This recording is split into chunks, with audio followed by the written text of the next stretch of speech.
Hello everyone, this is Julian from Kanen Coffee, and today we have a Zacconi with us in the shop, and I came in for quite a lot of issues, but mainly speaking, a lot of the underside of the machine was completely scorched, all the wires, as you can see.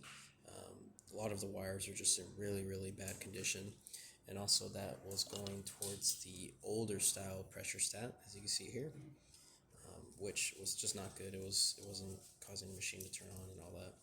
And so we had to redo every single wire that's under the machine, apart from the ones coming from the power cord, because those were fine.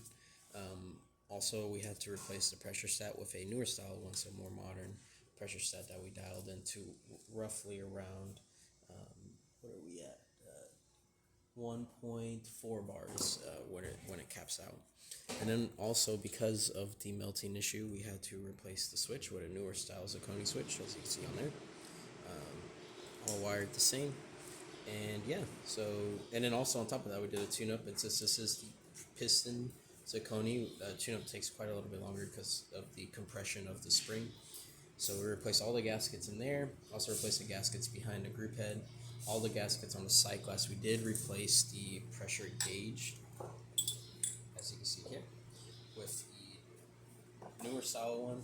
The reason we did that, as you can see, this older gauge was broken, and so give a wrong read, and you kind of don't want that to read wrong, because that tells you if you're overheating or not. But yeah, so we replaced all the gaskets on the side glass. You have a brand new glass in there, brand new gaskets on each side, so it's not leaking.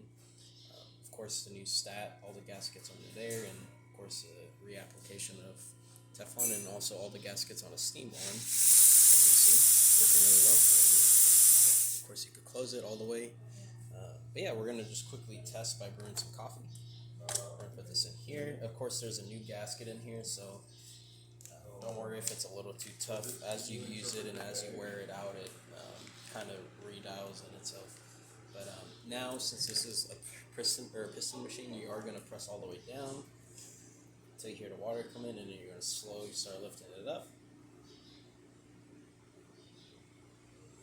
All that water that's in the group head is going to be forced into your puck, and it's going to brew a shot. Be careful with these pistons. If your coffee is too coarse or anything along the lines, that piston can snap up really quick and hit you in the chin or something along those lines. But yeah, we did put a little bit too much coffee in there, so that's why you see it like that. But if you were to keep going, there you go. Beautiful shot. And yeah, that's about it for this repair. If you liked this video or any of our other repairs on our channel, leave a like, subscribe, and hit the bell. Thanks for watching.